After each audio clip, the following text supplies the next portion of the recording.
The gaslights flicker dimly in your imagination as you settle back, ready to drift into another piece of history. Tonight, we step not into battles or royal courts, but into homes. Small, crowded, smoke-stained homes of Victorian Britain. A world of rigid rules, strict morality, and curious contradictions. You may think of the Victorians as people with fine manners and long dresses, with pocket watches ticking in neat waistcoats. But beneath this polished exterior lay a parenting style that would raise eyebrows and likely raise legal cases in the modern world. So let your breathing slow. Imagine you are there, in a cramped tenement in London, or perhaps in a respectable middle-class parlor lined with heavy drapes. Children sit stiffly, hands folded, back straight, eyes lowered. The rules are clear. To be a child in Victorian Britain was not to be carefree. It was to be prepared, shaped, and controlled for a life of duty. Childhood in the age of iron rules. The Victorian era, stretching roughly from 1837 to 1901, was a time of immense change.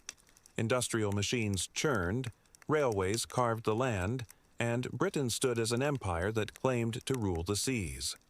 But within the home, another empire reigned, the empire of the parent. Parents believed in molding children. Obedience was not just encouraged, it was demanded. A child who spoke out of turn could be beaten. A boy who failed to memorize his catechism might be locked in a cold room to reflect. A girl who fidgeted during sewing lessons could be slapped across the knuckles with a ruler. This was not cruelty in the eyes of the Victorians. It was, to them, proper upbringing. Discipline, they believed, would build character. But pause here. Imagine yourself, perhaps as a small child, tired after a long day, longing only to play. Would you survive in such an atmosphere? What would you have felt, knowing that every mistake, every slip of the tongue, might bring punishment? Think on that, and if you like, share in the comments where you are listening from, and what kind of stories you would want to hear next. The doctrine of spare the rod. One of the guiding principles of Victorian parenting was an old phrase from the Bible. Spare the rod, spoil the child. Physical punishment was considered not just acceptable, but necessary. Parents, teachers, even employers could discipline children physically. The birch rod, the leather strap, or simply a firm hand across the face. These were tools of everyday correction. And yet, this severity was often wrapped in the language of love. Parents genuinely believed they were helping. To fail to discipline, they argued, would be to allow sin to flourish. A child left unchecked might grow lazy, selfish, even criminal. Better to beat a child than let them drift into ruin. Today, of course, laws forbid this. Schools no longer have canes hanging on hooks, and courts prosecute those who strike children. But in the 19th century, it was almost the opposite. A parent who failed to discipline might be accused of neglect. Strange, isn't it? A reversal of what we consider care. Children at work. But discipline was only part of the picture. Perhaps the most shocking element of Victorian childhood was labor. Children, even as young as 5 or 6, were often sent to work. Picture it. The year is 1842. In the coal mines of northern England, small boys crawl through dark tunnels barely 2 feet high, dragging carts of coal by rope strapped around their waists. Their faces are blackened, their lungs choked with dust. Above ground, girls of the same age bend over spinning frames in textile mills, their fingers raw and bleeding as they tie broken threads. Why would parents send their children into such places? The answer is harsh, but simple. Poverty. A father's wages alone often could not feed a family. Every child's small income, a few pennies a day, made the difference between bread on the table and hunger gnawing at the stomach. Parents in the Victorian era often viewed their children less as dependents and more as contributors. Childhood was not a time of carefree play. It was a stage of preparation and participation. Children were little workers, expected to help the household survive, and again, Pause here. Imagine yourself at 6 or 7. Would your hands have been strong enough to drag coal through a mine shaft?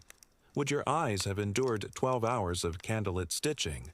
These are uncomfortable thoughts, but they were the reality of countless Victorian children.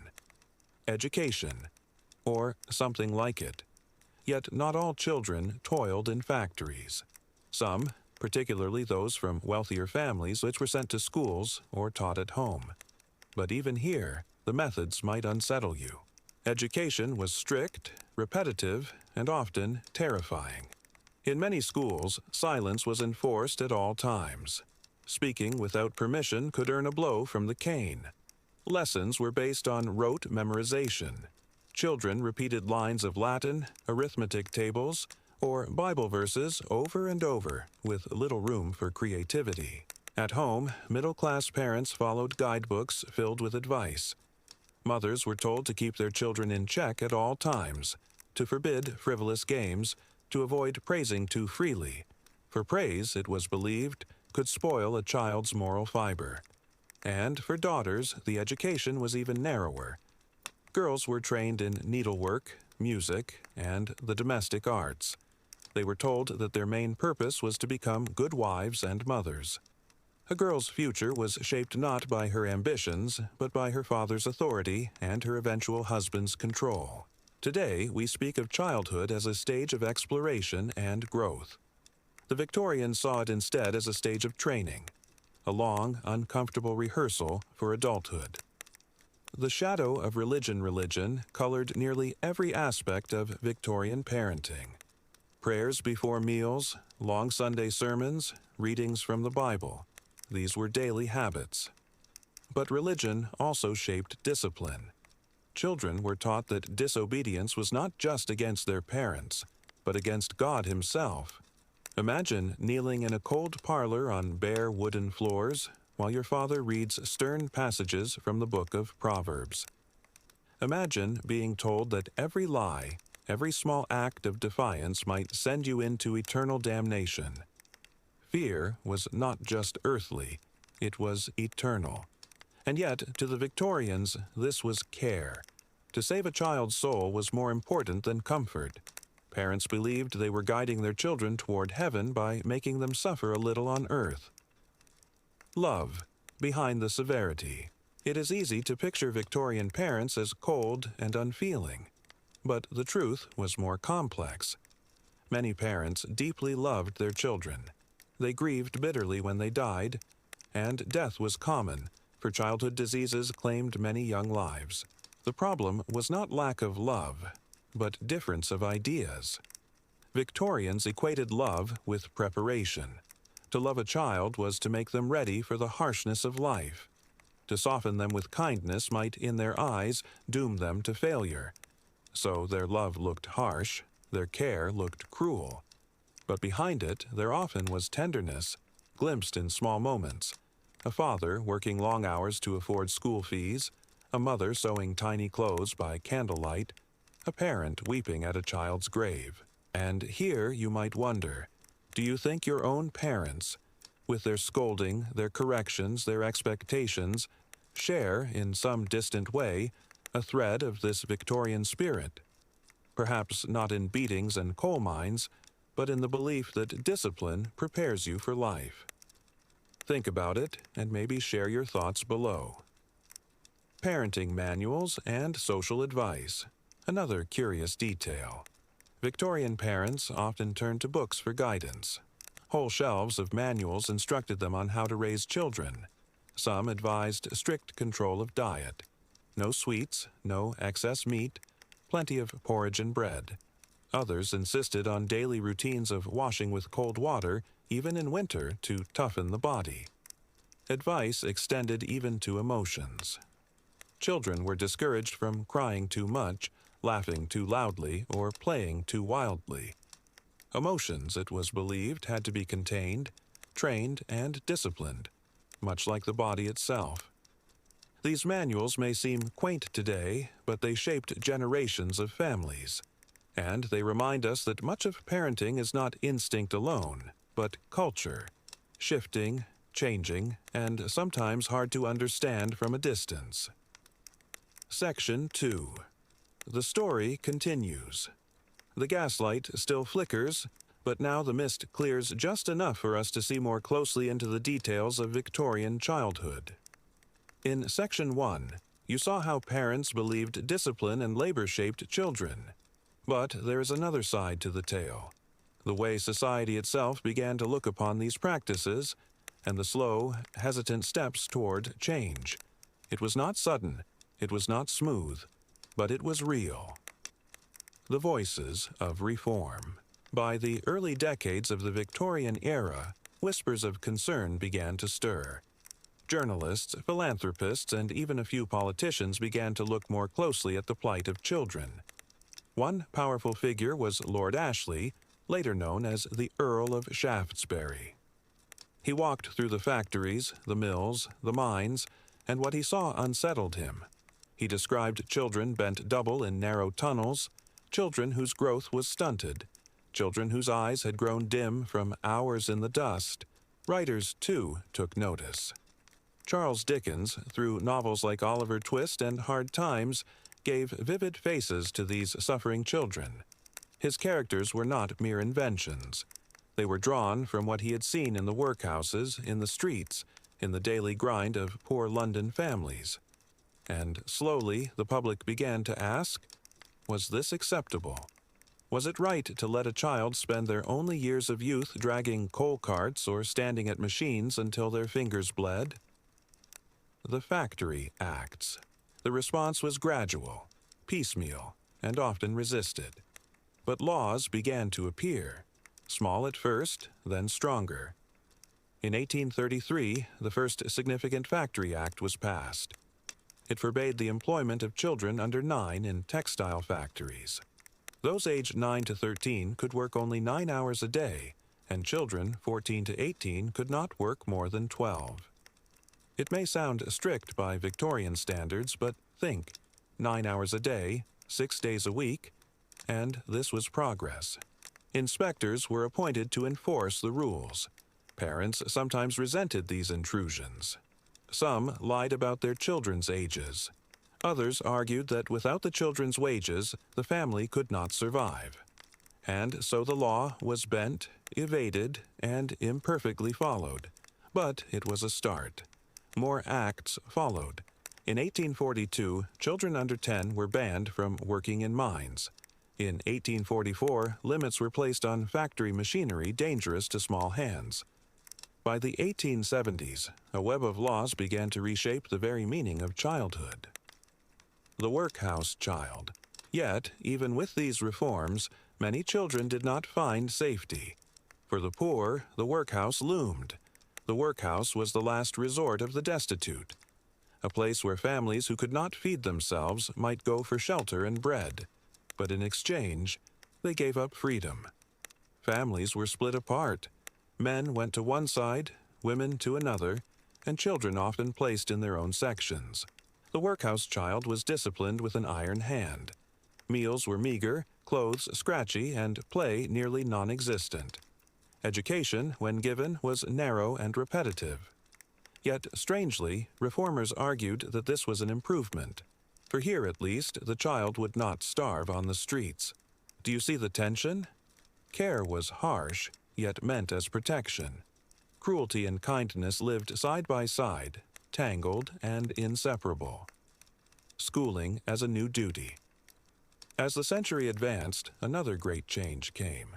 Education began to be seen not as a privilege, but as a necessity. The Elementary Education Act of 1870 marked a turning point. For the first time, local authorities in England were required to ensure schools existed for all children. Attendance was not fully compulsory at first, but it laid the foundation. By the 1880s, laws made schooling mandatory for children up to certain ages, and parents could even be fined for failing to send their children. This was revolutionary.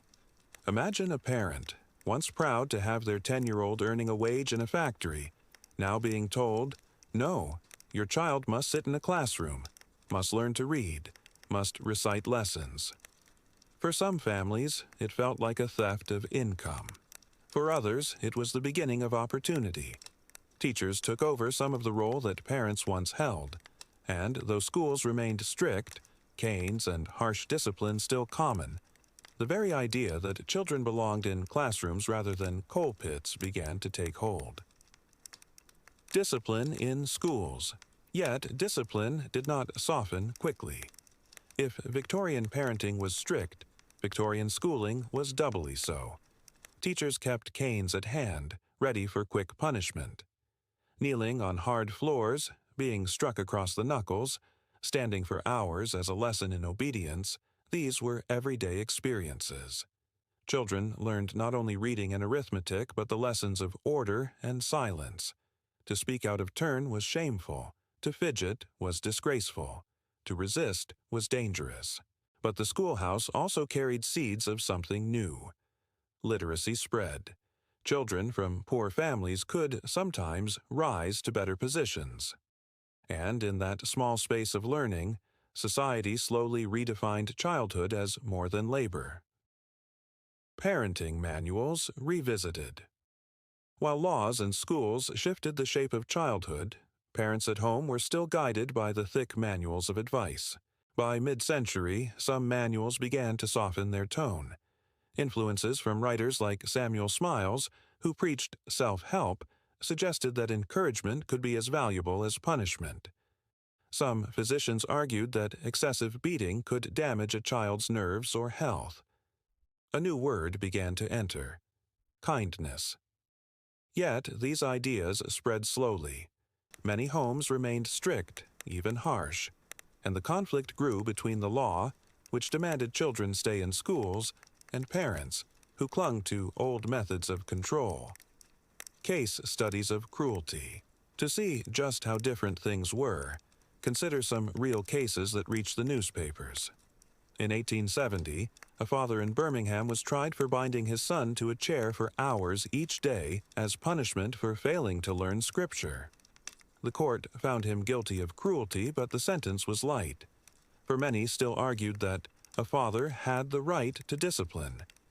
In another case, a mother in Leeds was discovered to have locked her children in a cellar while she worked, leaving them in darkness for nearly 12 hours. Neighbors raised alarm, but again the punishment was minimal. What shocks us today is how ordinary these events were considered. They were not seen as monstrous, but as misjudgments in a culture that valued strict control. The rising idea of the rights of the child.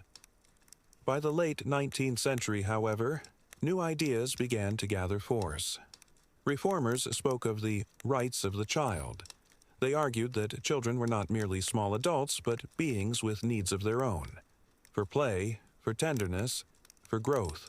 The National Society for the Prevention of Cruelty to Children, founded in 1884, was one of the first organizations to make child protection its mission. It marked a shift. Parenting, once left entirely to family and tradition, now faced the watchful eyes of society. The NSPCC's work revealed heartbreaking cases. Children beaten, starved, neglected, or forced into brutal labor. And each report stirred public conscience a little more. By the end of the century, laws against cruelty began to gain strength. Parents could now, at least in theory, face punishment for severe abuse. The emotional landscape. So, what was it like for the children themselves? We have few direct voices, for poor children rarely left written accounts. But the fragments we have, letters, diaries, memoirs, reveal a mix of fear, acceptance, and even pride. Some remembered their parents as stern but caring, their punishments as unpleasant but necessary. Others recalled loneliness, hunger, and a longing for affection never given. Many carried scars, physical and emotional, into adulthood. The line between discipline and cruelty was thin, blurred, and constantly crossed. And yet, within this world, bonds of family still held. Parents loved in their own ways, and children, even through hardship, often clung to their families with loyalty. Section 3. The lamps of the Victorian world begin to dim now. As the century draws to its close, we see children stepping out of mines, leaving factories, and sitting at desks in crowded classrooms. The story of parenting in this age was never simple. It was stern, sometimes cruel, but also slowly evolving.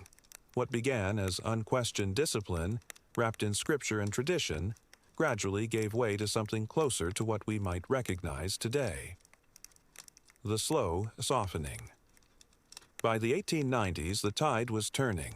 The sight of children as workers had begun to fade. Laws against child labor were stronger, schools were more numerous, and social reformers were louder. Parents, too, began to hear new advice. Some manuals urged affection, patience, and encouragement. Physicians warned against the damage of constant punishment. A few even suggested that play, once dismissed as wasteful, was a vital part of growth. But it was not an overnight transformation. In many homes, the rod still ruled. The gap between law and practice remained wide. And yet, within the cracks of tradition, something gentler was growing. The rise of psychology. It is no accident that child psychology began to take root in these very years. The late 19th century was the age of thinkers like Sigmund Freud, who, whatever one thinks of his theories, forced the world to consider childhood as a shaping force of the adult mind. The Victorians had thought of discipline as shaping the will. Freud and his successors suggested that childhood shaped the very soul. This new perspective unsettled old certainties. If a beating left not just bruises but emotional scars, then perhaps the parent's duty was not only to control, but also to nurture. The language of rights of the child, whispered at first, began to echo louder. Voices from the children. Though most poor children left no memoirs, a few voices survive. One remembered long hours sewing by candlelight, her mother watching every stitch, quick to scold. Another recalled the strap kept behind the kitchen door, always ready. Yet in the same breath they spoke of warmth, of family meals, of a mother's hand smoothing hair after punishment, of a father's pride when lessons were learned. It was never all darkness, never all light. Childhood, even under stern rules, carried moments of tenderness. The paradox of Victorian parenting is just that: cruelty wrapped in care, affection cloaked in discipline, law and love in tension. The late Victorian reforms brought something new: the idea that the state itself had a role in parenting. Inspectors peered into schools, laws regulated labor, and charities intervened in cases of abuse. Parents who once stood as absolute rulers within their homes now found boundaries imposed. For some, this felt intrusive. For others, it was salvation. And the debate you hear even today, how much should the state interfere in family life, began in earnest in these years. The Victorians were the first to grapple with this tension, the balance between parental authority and the child's rights. And it is a tension that remains with us still. Shadows that lingered. Yet we must not imagine that the close of the Victorian era ended cruelty. Children continued to face neglect, violence, and harsh conditions well into the 20th century. What changed was the language. Society no longer defended such practices as natural or necessary. They began to be seen as problems to be solved. The scars of Victorian parenting lingered in the adults it produced. Many grew up with deep discipline, resilience, and a sense of duty. But others carried silence, repression, and fear. And if you look carefully at modern families, you may still see faint traces of this legacy. The parent who believes in tough love, the teacher who demands rigid order, the echoes of spare the rod that survive even now. Reflections on the modern day. So, what remains when the smoke clears and the lamps go out? We are left with a picture of parenting that seems, to us, almost alien. Beatings as lessons, labor as duty, silence as virtue. And yet, these practices were not born of hatred. They were born of a belief that life itself was hard, and that children must be hardened to survive it. In our time, we value gentleness, empathy, and protection. We speak of children's voices, children's choices, children's rights. But pause and reflect. Are we so very different? Do we not, even today, argue about screen time, discipline, obedience, and independence? The arguments shift, but the heart of the question remains the same. What do children truly need, and what is the balance between love and control? A quiet ending. As you rest now, imagine once more the Victorian child. Perhaps a boy, hands still sore from work, sitting by a small fire as his father reads stern words from a book. Perhaps a girl, head bent over her embroidery, her mother correcting each stitch. Their lives were narrow, disciplined, sometimes harsh, but they were lives filled with the small human details we all know. Laughter, tears, hunger, warmth, fear, pride, and hope. Victorian parenting would be illegal today. But in its strange mix of cruelty and care, we can see not only how far we have come, but how fragile the idea of childhood truly is. So I leave you with this thought. If the Victorians once believed they were raising children the right way, what will future generations say of us? Story 2. Medieval Beds, Broken Nights, and Candlelit Dreams. Section. The Middle Ages.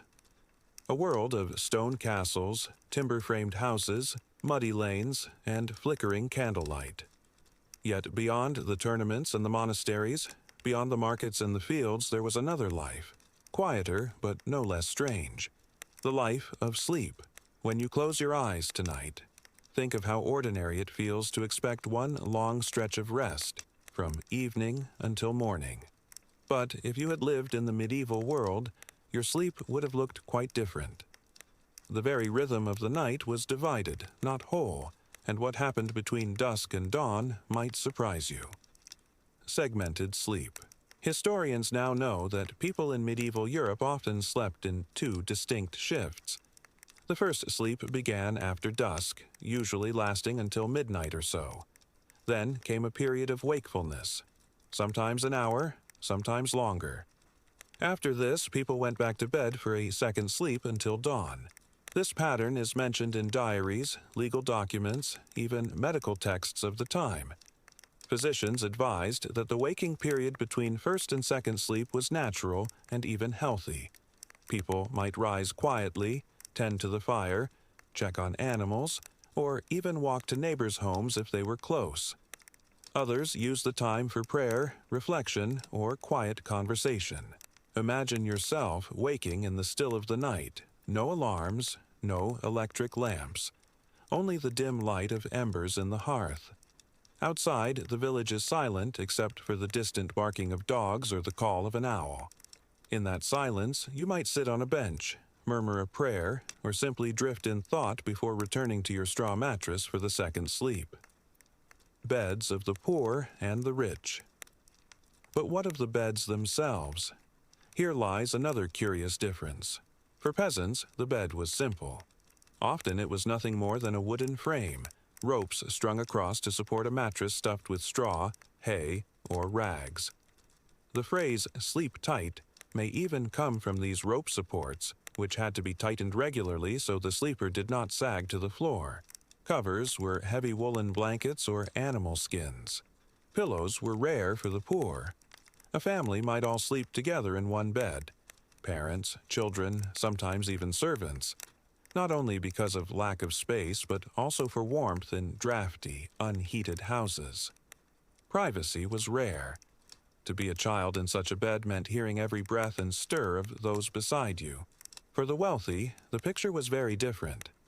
Great wooden beds stood high off the ground, often with carved posts and heavy curtains. Mattresses were stuffed with feathers or fine wool, sheets of linen smoothed across them. Curtains were not just decoration, they kept out drafts and offered privacy in rooms often shared with attendants. Some noble households even had bedchambers within chambers, small enclosed spaces where beds could be tucked away behind wooden screens. A guest might admire a lord's bed as much as his tapestries or silverware. To display a fine bed was to display wealth and comfort. The nightly routine. When the sun set, darkness fell heavy. Candles and rushlights gave only weak illumination, and lamp oil was costly. So most people went to bed not long after dusk. The poor had little choice. The wealthy, though able to afford longer hours of light, also tended to retire earlier than we do. Before bed, prayers were common. The church taught that night was a dangerous time, a time of temptation and lurking demons. To cross oneself, to recite a psalm, to keep holy thoughts at the edge of sleep. These were protections against the dangers of the dark. Superstitions lingered as well. Some believed it unwise to fall asleep with one's feet pointing toward the door, as this was the way a corpse was carried from the house. Others worried about nightmares sent by witches or restless spirits. Charms, amulets, or even simple herbs like lavender and rosemary might be placed near the bed for protection. And then came the moment of lying down. The house quiet, the night settling in, the rhythm of first sleep beginning. Dreams and night thoughts. In the medieval imagination, dreams were not idle illusions. They were often seen as messages. Some came from God, some from the devil, others from the restless state of one's own body. Physicians wrote that a heavy meal before bed might produce disturbing dreams, while a clean soul would invite peaceful visions. A dream might be taken as an omen, a warning, or a revelation. In monasteries, monks were taught to be cautious of dreams, lest they mistake temptation for divine truth. Yet in villages, dreams often became part of folklore. A dream of water might predict rain. A dream of teeth falling out might foretell death. So, when a medieval sleeper awoke between first and second sleep, it was not uncommon for them to think over their dreams, to share them with a bedfellow, or to sit quietly, pondering their meaning. The silence of the night. What strikes us most, perhaps, is how still the medieval night must have been. Without the hum of electricity, the rush of cars, or the glow of streetlights, darkness was deep and sound was rare. The occasional howl of a wolf on the edges of the forest, the creak of a timber beam, the shuffle of animals in a stable. These small sounds carried weight. And in that silence, waking in the middle of the night was not strange. It was expected. It was a time for stillness, for prayer, or sometimes even for intimacy. Guides from the period note that the waking hour between sleeps was considered an appropriate time for couples to conceive children, believed to be a natural and blessed moment. So you see, the night was not one unbroken silence but a tapestry of sleep, wakefulness, thought, and return to rest. Section 2. If the first part of our journey into medieval sleep revealed the rhythm of first and second slumber, then the second takes us further into the world beyond the individual bed. Because in the Middle Ages, sleep was never entirely private. It was communal, shaped by family, neighbors, and sometimes even strangers. To understand medieval rest is to understand how society itself was organized after the sun went down. Monastic nights. In monasteries, sleep followed a stricter order than anywhere else. Monks were bound to a schedule of prayer known as the divine office, which divided the day and the night into sacred hours. Long before midnight, a bell might sound. The monks would rise from their narrow beds in the dormitory, a long hall where they slept side by side on wooden platforms or straw mattresses. Privacy was rare. Even abbots often shared this space. The night office, called matins, was held in the cold, dimly lit church. Candles flickered against stone walls as the monks chanted psalms. Their voices, rising and falling in rhythm, echoed into the darkness outside. Then, after prayer, they returned to their dormitory for the remainder of their rest until the next call.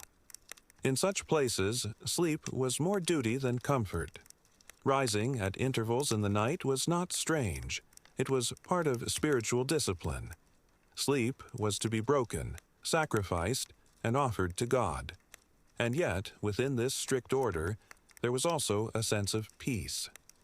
For the monk, waking at night was not an interruption, but a reminder that each hour belonged to something greater than himself. Inns and taverns. In towns and along roads, travelers found sleep of another kind. The medieval inn was a bustling, noisy place by day, and no less crowded at night. Beds were few, and so it was common for strangers to share. 2 or 3 men, unknown to one another, might be directed to the same bed, sometimes even more. Travel guides of the time warned that you should guard your belongings well if you slept in an inn, for theft was frequent. The mattresses in these inns were often rough, sacks of straw, sometimes unchanged for weeks, harboring fleas and lice. To the weary traveler, though, it was still better than sleeping out in the open, where robbers or wild animals might threaten. The noise of an inn at night could hardly be restful. Snoring, coughing, the shifting of bodies, the scratching of straw, the occasional murmur of voices, this was the soundtrack of sleep for those on the road. The village household. Back in the countryside, most villagers lived in one-room houses. The hearth stood at the center, glowing faintly through the night. Beds, if they existed, were pushed against the walls. Families slept close together, sometimes with animals nearby for warmth. The cow might be tethered just beyond the door. Chickens roosted on beams overhead. A dog might curl up at the foot of the bed. In such homes, sleep was less a private retreat than part of the ongoing cycle of work and survival. In winter, with icy drafts slipping through the cracks in the timber, everyone pressed closer. Children often lay between parents to stay warm. The smell of smoke, sweat, and livestock filled the air. The quiet was broken now and then by coughing, the cry of an infant, or the restless stirring of a goat outside. Yet this closeness was normal. No one expected silence or solitude. Sleep was another form of togetherness. Night fears and dangers. But if nights were shared, they were also feared.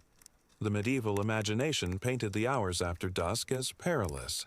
Ghosts were thought to wander. Witches were believed to meet in secret.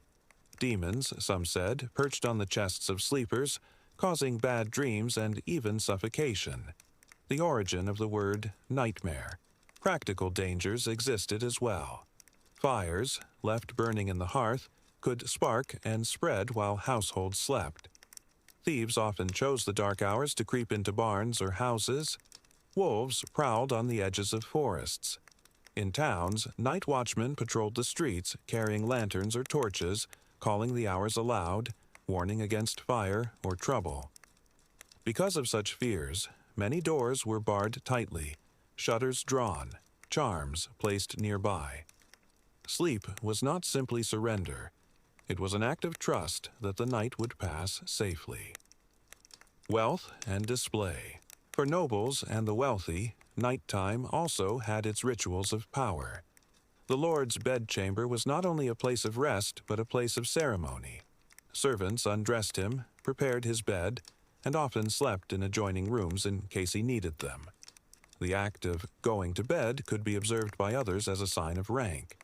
In France and England, great nobles sometimes received guests while sitting in bed, propped on pillows, curtains drawn back, a mark that they were at leisure yet still worthy of attention.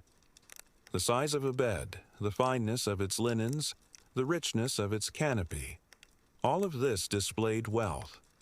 A noble's sleep was never just sleep. It was another stage upon which status was performed.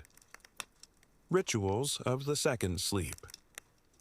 The period between first and second sleep held many uses, as we noted before.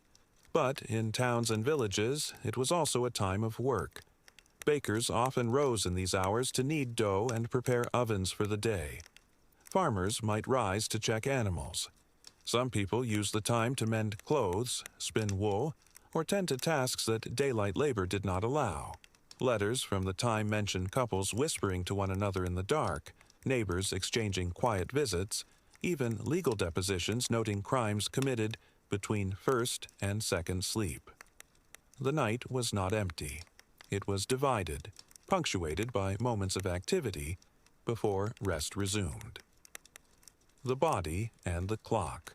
It may seem strange to us now, but for medieval people this rhythm felt natural.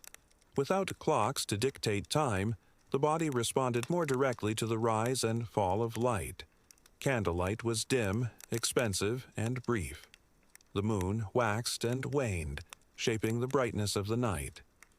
The rooster's crow, or the toll of a church bell, marked the coming of dawn.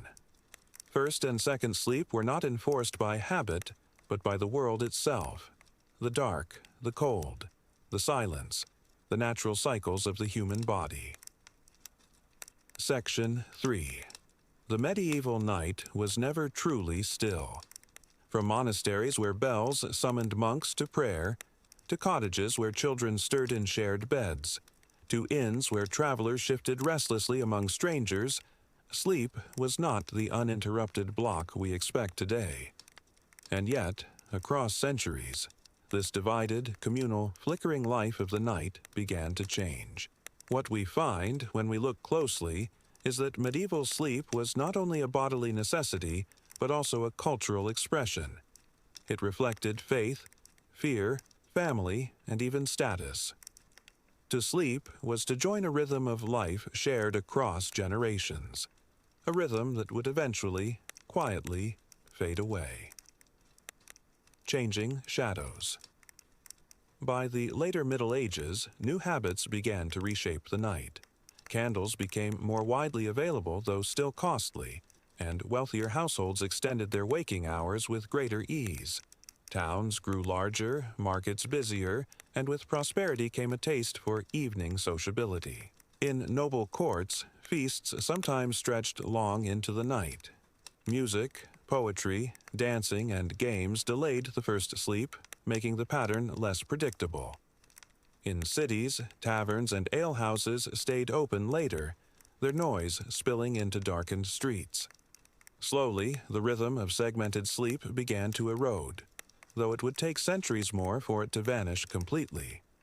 The pull of darkness, yet, even as patterns shifted, the night still held its grip. Darkness remained deep and unbroken, forcing most people to retire earlier than we do.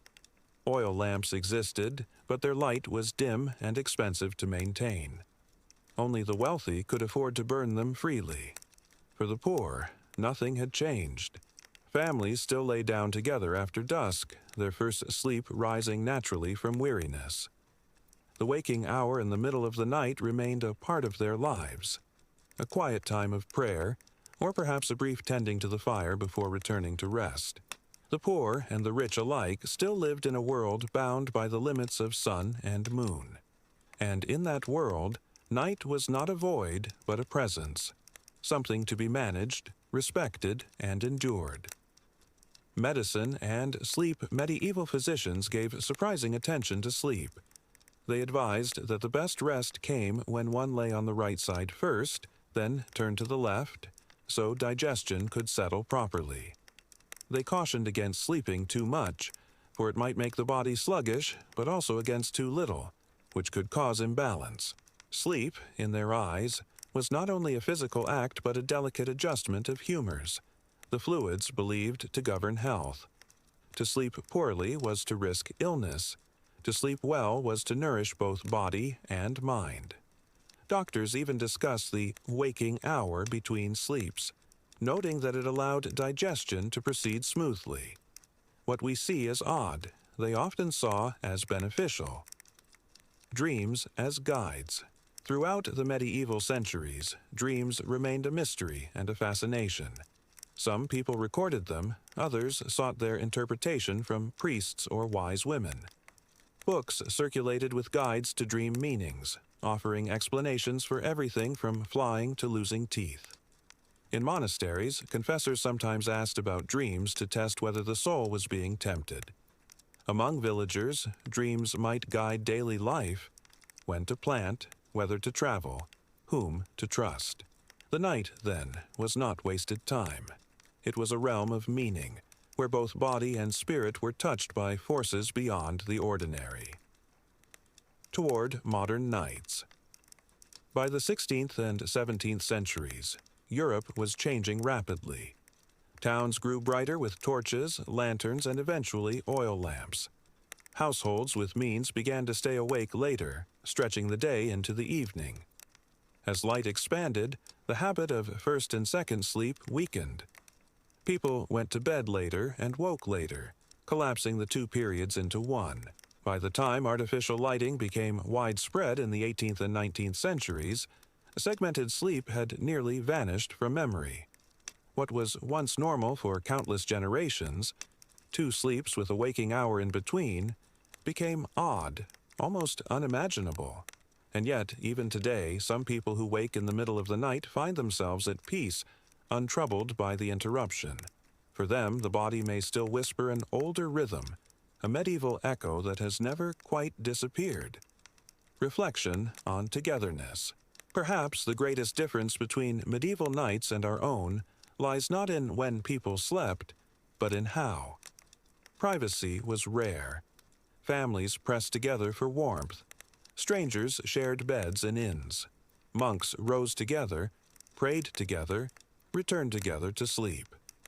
Where we prized solitude, they accepted closeness.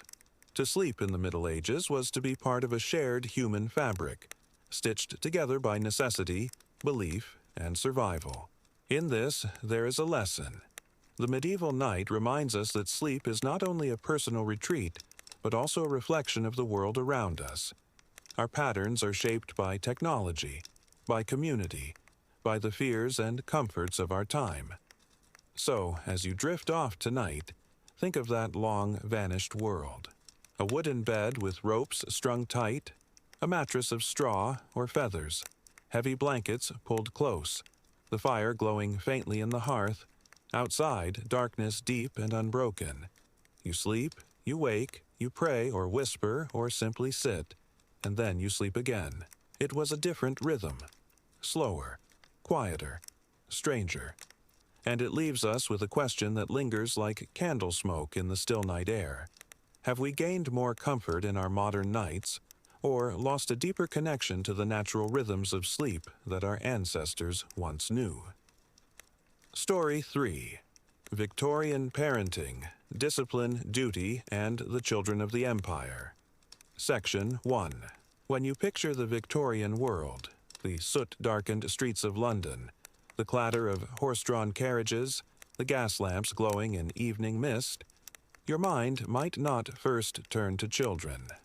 Yet childhood in the 19th century was as carefully shaped by the era as its factories, parlors, and railways. To be a child in the Victorian age was to be disciplined, molded, and often restrained in ways that would feel harsh to us today. What was considered love and care then often looks, through modern eyes, like severity, even cruelty. And yet, it was all wrapped in a sense of duty, morality, and necessity. Let us begin, then, not in the grand houses of London, but in the small domestic spaces where most children first learn the rules of their world. The Victorian idea of childhood. For Victorians, children were not seen as naturally innocent in the way we think of them now. Instead, many parents believed a child was born with a will that needed shaping. Left unchecked, this will might lead to sin, laziness, or disorder. Discipline, then, was not only practical, but moral. Religious teaching reinforced this view. The child's soul was at stake, and parents were duty-bound to guide it with firmness. Proverbs such as "spare the rod and spoil the child" were quoted with seriousness, not as exaggeration, but as everyday truth. This meant that childhood was rarely carefree. The expectation of obedience was high, and correction came swiftly. Discipline at home. Inside Victorian households, discipline was strict. Parents, especially fathers, were figures of authority whose word was not to be questioned. Mothers, too, carried out rules and corrections, though often with a gentler hand. Corporal punishment was common. A slap, a switch, or the dreaded cane was not unusual. Even small misbehaviors, speaking out of turn, failing to complete chores, slouching at the table, might earn a child punishment. To us, this seems harsh. To them, it was a way to build character and prevent idleness. But discipline was not only about punishment. It was also about control of time, posture, and manners. Children were taught to sit upright, to speak only when spoken to eat neatly, and to show respect through silence. A noisy child, or one who fidgeted, was a sign of poor parenting. Education of obedience school reinforced these same principles. Teachers wielded rods, rulers, and birch switches. Desks were aligned in straight rows, children kept still for long hours, and lessons were memorized by rote. Silence was expected. To answer incorrectly or too slowly risked not only embarrassment but a strike across the hand. And yet, alongside this severity, there was pride. To master discipline was to gain self-control, and self-control was considered the foundation of success. A disciplined child was one who could grow into a responsible adult, capable of serving family, empire, and God. Work and chores beyond lessons, many children worked, some in factories, others in fields, others at home. Even middle-class children were assigned household duties. The idea that a child should be idle was almost unthinkable. Boys might polish boots, carry coal, or tend to gardens. Girls might sew, mend, or help with cooking. Servants existed in wealthier homes, yet children were still expected to learn the discipline of labor. Work was seen as a safeguard against waywardness. The hours of a Victorian child, then, were carefully filled, with school, with chores, with lessons and manners. The day was structured, the rules clear. Freedom, as we imagine it today, was limited. Emotional distance. What strikes us now is not only the discipline, but the emotional tone. Victorian parents often believed in a certain distance from their children. Too much affection, they thought, might spoil a child, make them weak, or encourage rebellion. Fathers especially were expected to be stern, commanding respect more than love. Letters and diaries from the period reveal fathers who rarely played with their children, who kept their distance in matters of affection. Mothers were warmer, yet even they often withheld open displays of tenderness, fearing it would lead to weakness. And so, many children grew up in households where respect was abundant, but softness was rare. Stories at bedtime. Still, there were gentler moments. Storybooks for children became popular in the Victorian era, though their tone was often moralizing. Tales warned against disobedience, laziness, or pride. Even at bedtime, the lessons continued. A child might fall asleep after a stern tale of a boy who disobeyed and was punished, or a girl who lied and met a tragic fate. Comfort and imagination existed, but they were wrapped tightly around lessons of duty. Section 2. The strict discipline of the Victorian household was only one side of childhood in the 19th century.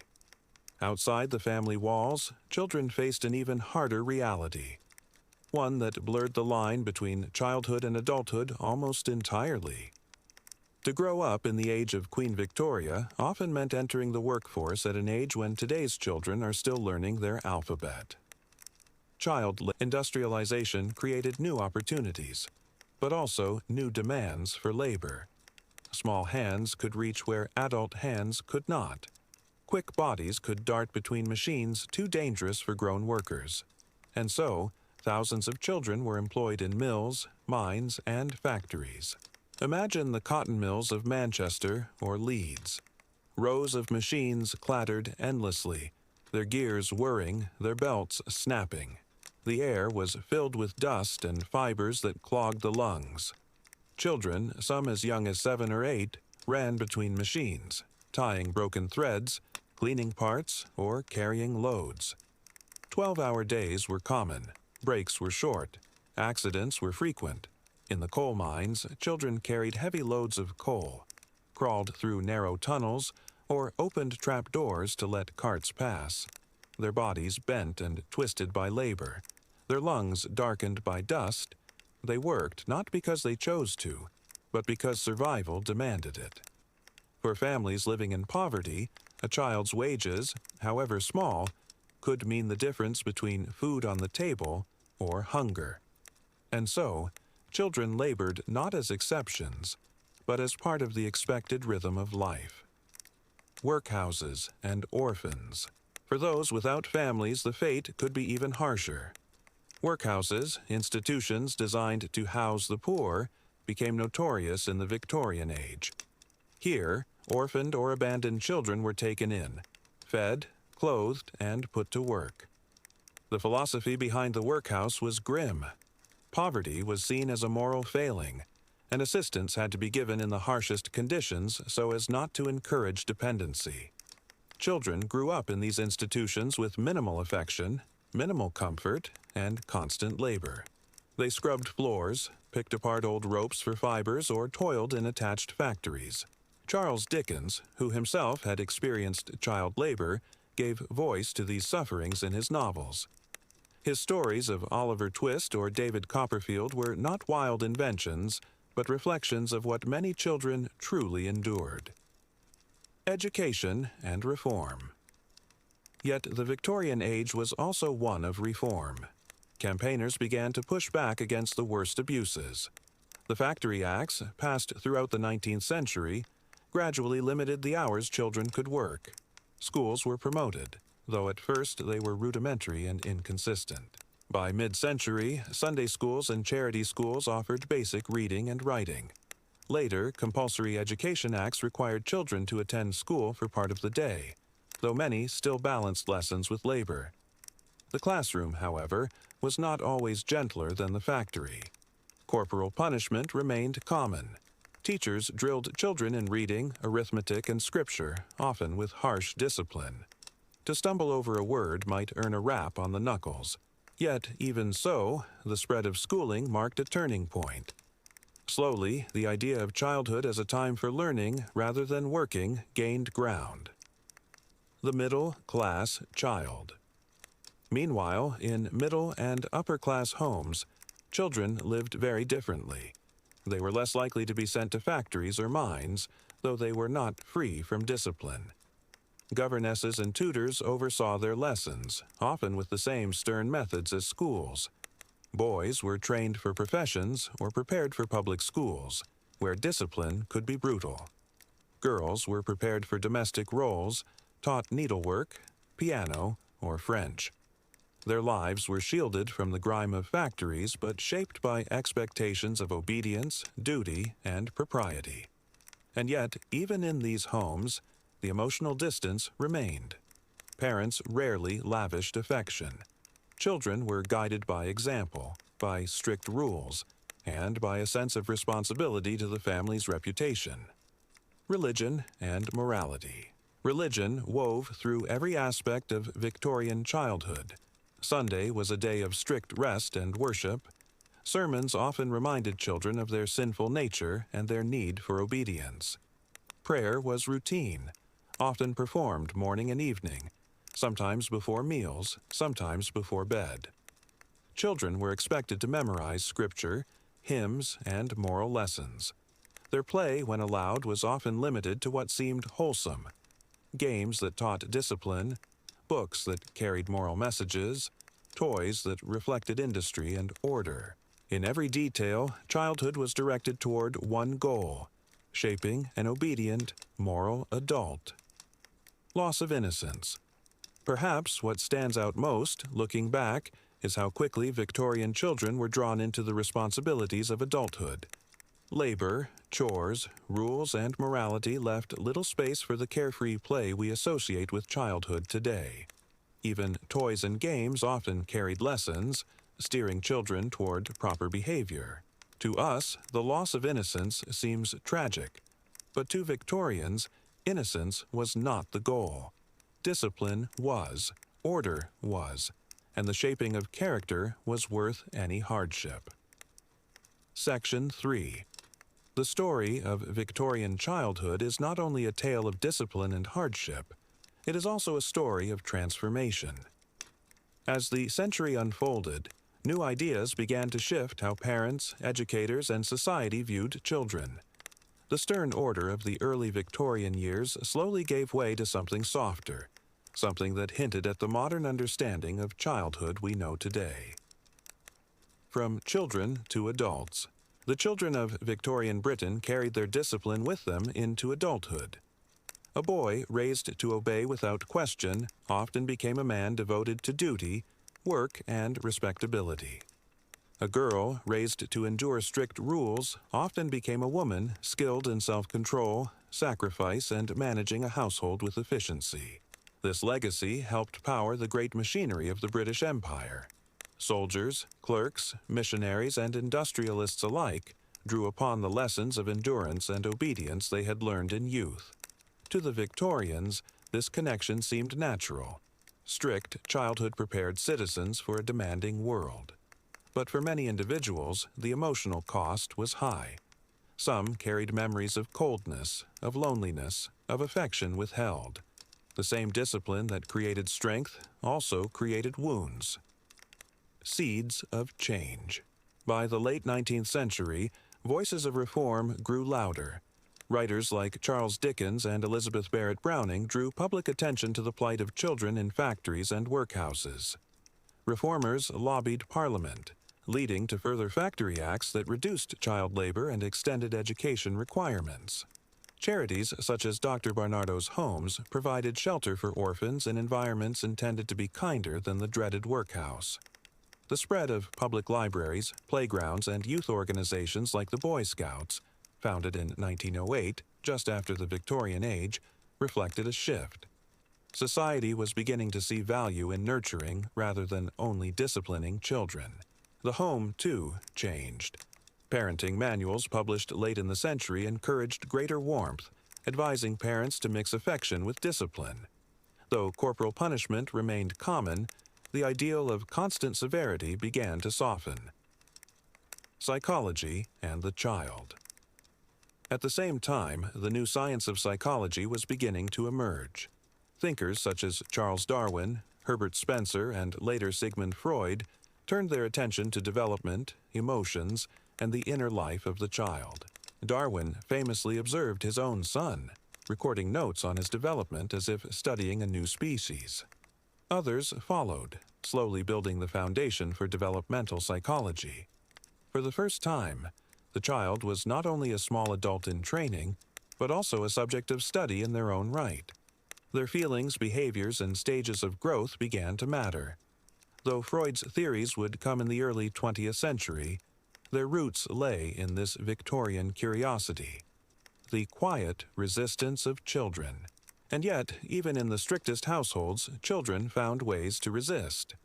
Diaries, letters, and memoirs from the era reveal moments of play and laughter. Games of marbles in the street, dolls fashioned from scraps of cloth, songs sung around the fire, these small joys broke through the rigidity of discipline.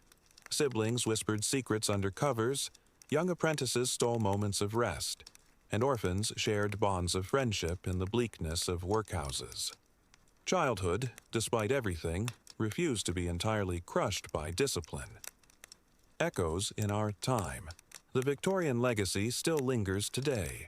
The phrase, "spare the rod and spoil the child," may not be as popular now, but echoes of it remain in debates about discipline, schooling, and parenting. The idea that hardship builds character, that strictness ensures success, these beliefs are not entirely gone. At the same time, our modern emphasis on nurturing, play, and emotional well-being can be seen as a direct reaction to the severity of the Victorian past. Where Victorians valued obedience, we often value creativity. Where they prized endurance, we emphasize self-expression. And yet, both traditions remain entwined. Parents still struggle to balance discipline with affection, order with freedom. The Victorians, in their sternness, remind us of the dangers of too much severity. But they also remind us of the resilience of children, who find ways to grow even in the harshest soil. Closing reflection. As the 19th century gave way to the 20th, the image of the child shifted from a miniature worker and moral project into something closer to our modern view, a being deserving of care, education, and even joy. The Victorian child lived in a world of discipline, duty, and order. But from that crucible emerged new movements, new sciences, and new hopes that reshaped what it meant to be young. And perhaps that is the enduring paradox of Victorian childhood. Out of its severity grew the first true recognition of childhood as a unique, valuable stage of life, one worthy of protection, study, and even love. Story 4. Work, Wages, and the Long Boring Days of the Middle Ages. Section E1. When you imagine the Middle Ages, perhaps you think of knights, castles, or great battles. But for most people, life was not made of shining armor or courtly feasts. It was made of work. Endless, ordinary, and repetitive work. From sunrise to sunset, in villages and towns across Europe, men, women, and children carried out the slow, steady tasks that kept society alive. It may sound dull, and indeed it often was, but in that very dullness lies a truth about history. Great kingdoms rose and fell, wars were fought, and monarchs claimed power, but the foundations of daily life were built by people whose names you will never know. A shepherd in a damp English field, a washerwoman bending over a cold river, a blacksmith hammering steadily at his forge, a child carrying water in a bucket heavier than himself. And so, let us wander, slowly, through the world of medieval work. The hours kept, the wages earned, the restrictions of law and custom, and the way these ordinary lives shaped an extraordinary age. The rhythm of time. To begin, you must first understand time itself in the Middle Ages. Today, you look at your phone, your watch, or the clock on the wall. In the medieval village, time was kept by the rising and setting of the sun, by the tolling of church bells, and by the rhythm of the seasons. The average working day was long, often from first light until dusk. In summer, that might mean 14 or more hours. In winter, shorter days meant less work, though never true rest. The church calendar also structured time, with saints' days and feast days offering moments of pause. Yet even here, pause did not always mean leisure. A holiday might be spent attending Mass, preparing for festivals, or helping in communal tasks. The modern idea of a weekend, 2 days free from work, simply did not exist. Life and labor blurred together, fields and fallow. For peasants, the backbone of medieval society, work was tied to the land. The great open fields were divided into strips, and each family farmed their portion. The work was relentless: plowing, sowing, weeding, reaping. Tools were simple: wooden plows, iron-tipped hoes, sickles, and scythes. Animals helped: oxen for pulling heavy plows, horses for lighter tasks. But much was still done by hand. Imagine hours bent over in the fields, the sun beating down or the cold wind cutting your face as you slowly cut wheat with a sickle, bundle by bundle. There was no rushing the work. Grain had to be harvested at just the right time. Hay had to be cut and dried before the rains. Fallow fields needed care to recover. The cycle was slow but unyielding, binding families to the land year after year. Wages and serfdom. Not all laborers were free. Many peasants were serfs, tied to the lord's manor. They owed days of labor to their lord in addition to farming their own strips of land. These obligations could include plowing the lord's fields, repairing his roads, or working in his forests. Payment was not always in money, but in protection, the use of land, and the promise of justice in the Lord's court. For those who were free to work for wages, life was still difficult. Daily pay varied depending on the type of work, the season, and the region. In England, during the 14th century, for example, a common agricultural laborer might earn just a few pence a day, barely enough to buy bread and ale. Skilled craftsmen earned more, but even they lived close to the edge. The Black Death in the mid-14th century briefly changed this balance. With so many dead, surviving workers could demand higher wages. Lords and governments resisted fiercely, passing laws like the Statute of Laborers, 1351, which tried to freeze wages at pre-plague levels. But the old order was shifting. Towns and trades. Life in towns was no less full of labor. Craftsmen belonged to guilds, organizations that regulated training, set standards, and controlled prices. Apprentices began as children, working long hours for their masters in exchange for food, shelter, and the hope of one day becoming journeymen and eventually masters themselves. The work was steady, repetitive, and often monotonous. A cobbler made shoes day after day, a potter shaped clay vessels by hand, a tanner soaked hides in foul-smelling vats of urine and lime. There was little glamour, but there was pride in skill. Markets buzzed with the results of this labor. Stalls piled with cloth, bread, tools, and salted fish. Buyers haggled, sellers shouted, and through it all, the hum of medieval commerce filled the air. For many, the market was the heart of town life, but it was built on countless hours of unseen, unremarkable work. Children at work. It is easy to imagine that children were spared such labor, but this was not so. From an early age, children contributed to family survival. Boys tended animals, fetched water, gathered firewood, and helped in the fields. Girls spun wool, assisted with cooking, and cared for younger siblings. Some children began apprenticeships before they were 10 years old, leaving home to serve a master for years at a time. Orphans, meanwhile, often found themselves bound to households as servants or day laborers. Childhood was short. Play existed, but always within the shadow of work. A world of duty. When you step back, you see a world where work was not just necessity. It was identity. A peasant was bound to his fields. A craftsman was defined by his trade. Even nobles, though shielded from physical labor, had duties of administration, justice, and warfare. There was little choice in the matter. To survive, one worked.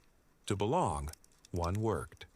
The endless, boring rhythm of medieval labor may sound harsh today, but it carried its own meaning.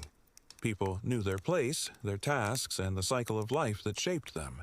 And so, as night fell on the medieval village, smoke rising from chimneys and the last light fading from the fields, men and women would sit down by the hearth, weary but steady. Tomorrow, the same work awaited. But was this endless labor truly a curse? Or did it provide a sense of order, even comfort, to those who lived within it? Could the monotony itself have been a source of stability in a world often marked by war, famine, and plague? Section 2. If you close your eyes and drift back into a medieval street, the air feels thick with routine. The sharp smell of tanned leather drifts from one workshop, the steady clang of hammer on anvil rings from another, and somewhere, faintly, you hear the bell of a church tower marking the hour. Everyone is working and almost no one is idle. But the work here is not just labor. It is also identity, belonging, and order. To truly understand how wages, duties, and expectations governed medieval life, you must look closely at the institutions that organized it. The guilds, the manor courts, and above all, the church, which gave labor a moral weight. The guilds of towns. In a medieval town, the guild was not just an organization. It was a world.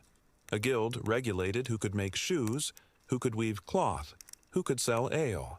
It determined prices, wages, and the path of training for new workers. To belong to a guild meant protection, community, and recognition. To be outside of it was to be vulnerable. Apprenticeship began young. A boy, sometimes only 7 or 8 years old, would leave his family home and enter the household of a master craftsman. There he would live for years, not only learning the trade but also absorbing discipline, obedience, and loyalty. Apprentices were not paid in coins but in knowledge, food, and shelter. After years of service, he might become a journeyman, literally a day worker, who earned wages but had not yet achieved the rank of master. Journeymen often traveled from town to town, working where they could, gathering skills, and seeking the chance to present a masterpiece, a work so fine it would earn them admission as a full master of the guild. Guilds set rules about quality. A baker could not sell bread underweight without risking fines. A weaver could not use poor thread.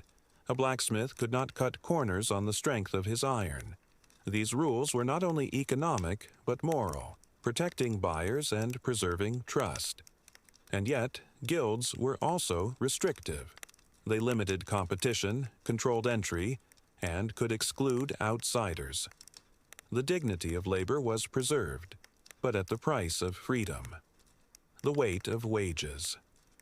For those who worked outside the guild system, agricultural laborers, servants, and casual workers, wages were a fragile lifeline. The Black Death of the 14th century revealed just how precarious this system was. Fields lay empty, workshops silent, as plague carried away workers by the thousands. Survivors found themselves suddenly valuable. Lords desperate for labor had to pay more, and peasants and workers seized their chance. But governments feared disorder. In 1351, King Edward III of England issued the Statute of Laborers, freezing wages at pre-plague levels and forbidding workers to demand more. Fines were imposed on those who broke the law. Of course, people resisted. Some fled their villages, moving secretly to towns where wages were better. Others struck informal bargains with lords. The law tried to hold back the tide, but the balance between worker and master had shifted forever. The struggle over wages reveals something important. Work in the Middle Ages was not only physical, but also deeply political. Every penny carried weight. Every labor contract reflected a negotiation between survival and control. Work as moral duty. Overlaying all of this was the church. Medieval sermons, moral tracts, and teachings all emphasized labor as a God-given duty. Idleness was condemned as a sin. To work diligently was to live in harmony with divine order. Monks in monasteries embodied this ideal. Ora et labora. Pray and work. Their days were divided between liturgy and manual labor, whether tending gardens, copying manuscripts, or brewing ale. The church calendar, filled with feast days and fasts, shaped the rhythm of work. Lent brought restrictions on food and required spiritual labor. Feast days offered rest, but also obligations of worship.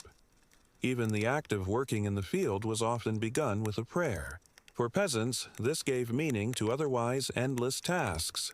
Sowing grain was not only survival, it was part of the natural and divine cycle. For craftsmen, honest labor was a way to glorify God. For nobles, the fair governance of their estates was a moral duty as much as a practical one. But the same religious framework also reinforced hierarchy. A serf was told to accept his lot as divinely appointed. A craftsman was reminded to submit to his guild's rules. The church offered comfort, but also reinforced control. The burden on women. While men's work is better recorded, women's labor was no less vital. Wives in peasant households spun wool, baked bread, brewed ale, tended gardens, and raised children, all while assisting in the fields. In towns, women might work as brewers, midwives, seamstresses, or shopkeepers. Some were members of guilds, especially in trades like silk weaving. Others worked informally, helping husbands or running businesses after their deaths. Yet women's labor was often undervalued. Records of wages show that women were usually paid less than men for the same work. Religious and legal systems reinforced the idea that a woman's role was secondary, even when her labor was essential. Still, without women's steady, often invisible work, medieval society could not have functioned. The bread, the cloth, the care of children, all were products of women's unrecorded hours. Children between play and toil. Children, too, bore burdens of work. By the age of 6 or 7, they might herd animals, fetch water, or guard fields. In towns, boys entered apprenticeships, while girls were often sent to service in other households. The concept of childhood as a protected, playful stage of life barely existed. Work began early and expectations were high, and yet glimpses of joy appear. Children playing with wooden toys, rolling hoops, or singing songs as they worked. Even in labor, moments of play survived. Endless cycles. Taken together, this world of guilds, wages, duties, and discipline formed a cycle as steady as the tolling of a bell. Work defined life. It structured identity, dictated relationships, and bound people to one another through obligation and exchange. But beneath the surface, tensions brewed. Workers resisted wage freezes, peasants dreamed of freedom from their lords, and children longed for more than endless chores. Even as labor provided order, it also carried seeds of rebellion. As evening fell in a medieval town, shutters closed, candles flickered, and workshops went silent. Yet the questions lingered. Was this balance between duty and reward sustainable? Could the weight of endless obligation hold forever, or would the dull rhythm of medieval work eventually crack, giving way to something new? Section 3. The medieval world of work seemed eternal. Fields plowed in the same way for centuries, guilds enforcing rules unchanged across generations, and peasants bound by obligations as old as the manors themselves. But history never stands still. Even the most monotonous rhythms eventually falter, and cracks appear in the most rigid systems. By the later Middle Ages, work was beginning to change. Slowly, unevenly, but unmistakably, the routines that had defined centuries of life bent under pressure. Of population shifts, rebellion, new economies, and the persistent human desire for more freedom. The murmur of resistance. The first signs came in quiet refusals. A peasant who slipped away from his lord's lands to find day wages in a town. A journeyman who demanded better pay than guild rules allowed. A woman who brewed ale without permission, selling it quietly to neighbors. These small acts did not topple the system, but they revealed its fragility. Lords, masters, and officials tried to maintain control through fines, punishments, and sermons. Yet the steady hum of disobedience continued. The Black Death had accelerated the change.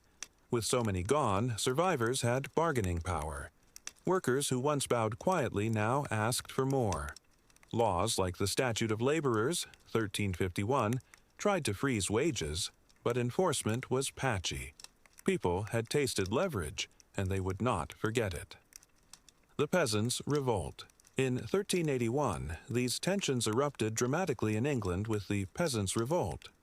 Sparked by a poll tax but fueled by long frustrations over wages, obligations, and the heavy hand of authority, peasants and townsfolk marched on London. They demanded freedom from serfdom, fair wages, and justice from corrupt officials. The rebellion shook the kingdom. For a brief moment, it seemed that the old order might collapse. Though the revolt was crushed and leaders executed, its message lingered. Peasants and workers were no longer content to bear endless burdens without question. The dull, repetitive work of the fields was not enough to silence voices seeking dignity. Cracks in serfdom. Over the following centuries, serfdom itself declined. In many parts of Western Europe, peasants gradually secured greater freedom to move, to choose work, to sell their labor for wages rather than being bound to manors. This was not universal. In Eastern Europe, serfdom tightened its grip well into the early modern era. But in England, France, and elsewhere, the foundations of medieval labor began to shift. The free laborer became more common. Villages saw changes in landholding patterns, with more tenants renting land for money rather than providing labor services. This monetary economy slowly eroded the rigid duties of the manor system. Guilds in decline. In the towns, too, the guilds faced challenges. As trade expanded and new goods flowed in from abroad, the rigid restrictions of guild rules sometimes seemed outdated. Ambitious merchants sought freedom to innovate, to sell beyond their town walls, to hire workers without guild oversight. By the late Middle Ages, some guilds had grown more ceremonial than practical, serving as social clubs and religious fraternities rather than strict regulators of labor. The old order of work, once so firmly held in guild hands, loosened. The moral weight of labor. And yet, even as systems shifted, the moral vision of labor remained strong. Work was still seen as a duty, a path of virtue. Monks continued to pray and labor, peasants continued to see their toil as part of God's order, and craftsmen still spoke of honest work as a mark of dignity. This legacy endured beyond the Middle Ages. The Protestant Reformation in the 16th century would later emphasize the calling, the idea that all honest work, not just religious labor, was pleasing to God. This was not new, but rather a continuation of medieval moral views of labor. The legacy of monotony. So, what do we make of those long, boring days? The endless cycles of sowing and reaping, hammering and stitching, fetching and carrying. On the surface, they seem oppressive, dull, and without escape. But within them lay resilience. Medieval people survived plagues, wars, and famines not because of heroics, but because of steady, ordinary work. They endured by following the rhythm of the bell, the turning of the seasons, the familiar tasks of their trade. It was not glorious, it was not dramatic, but it was life. And in its own way, it was meaningful. The work of peasants fed kingdoms. The toil of craftsmen built cathedrals. The labor of women sustained households. Even children's chores carried forward traditions that kept communities alive. Story 5. Food Forgotten. What people actually ate in history. Section 1. When you think of the past, perhaps you imagine grand banquets, roasted swans on golden platters, long tables heavy with meats, fruits, and wine. Such images appear in paintings, stories, and films. But the truth, as always, was far plainer. For most of history, people ate not banquets, but bread. Not golden platters, but wooden bowls. Not endless variety, but the same food, again and again. Food is survival, and in the long centuries of medieval and early modern Europe, survival often meant simplicity. Ordinary people ate what they could grow, what they could preserve, and what they could afford. And what they could afford was often very little. So let us wander back into a village, a town, and a household of the past and ask, what was on the table?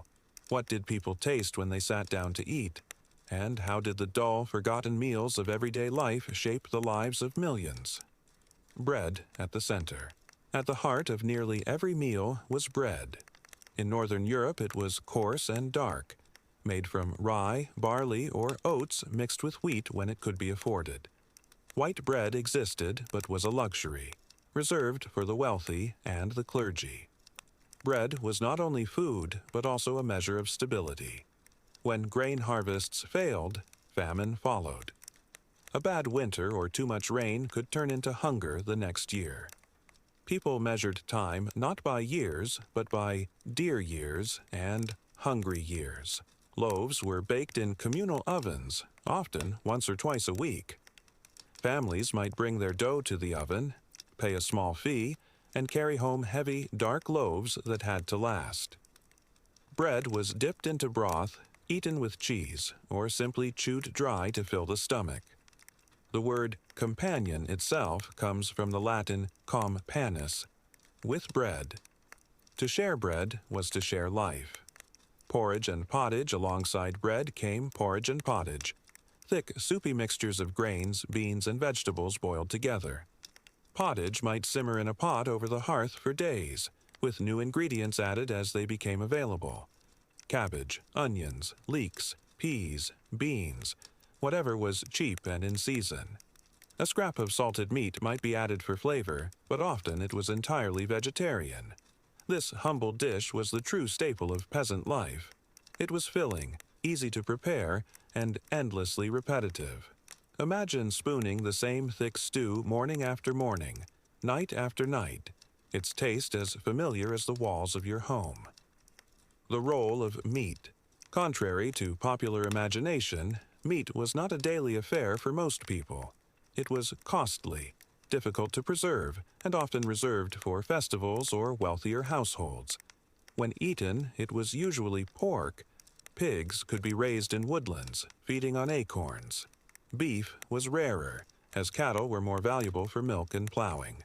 Poultry, eggs, and occasionally fish supplemented the diet. Preservation mattered.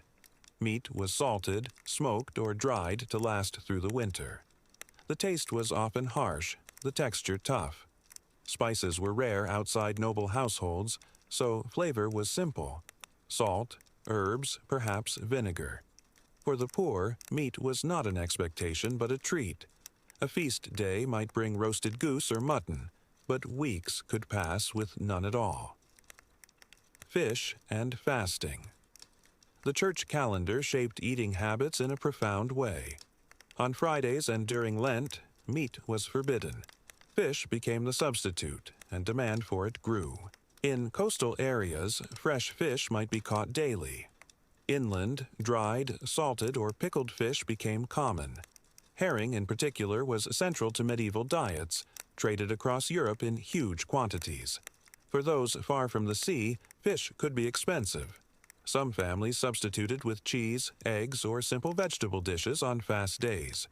Religion did not erase hunger, but it directed how hunger was answered. The small flavors of survival. Amidst this plain diet, flavor mattered.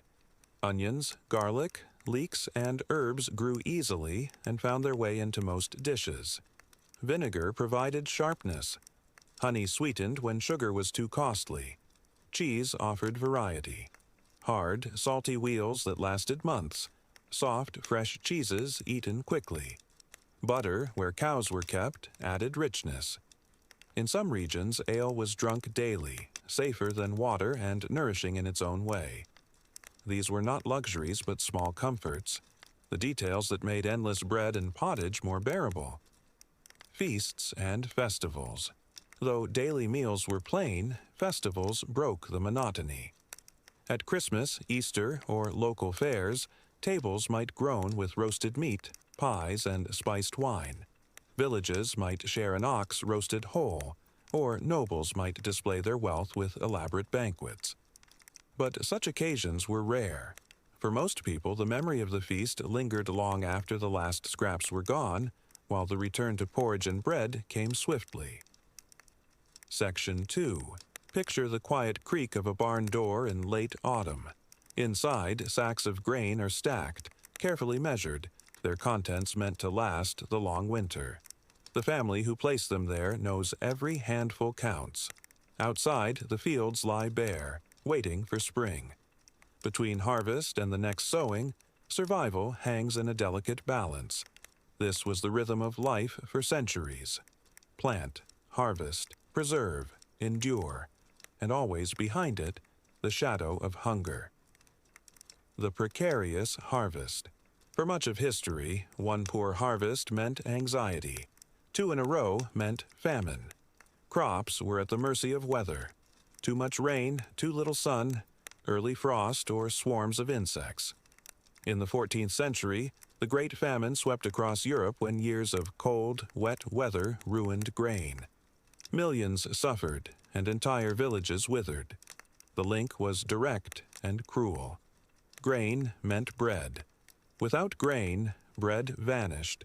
Without bread, life unraveled. In towns, bread prices might double or triple in a single season, forcing families to choose between eating less or selling possessions to survive. Preservation and storage. To endure the lean months, people relied on preservation. Grain was stored in granaries, often guarded or locked to prevent theft. Salted meat was hung in smokehouses.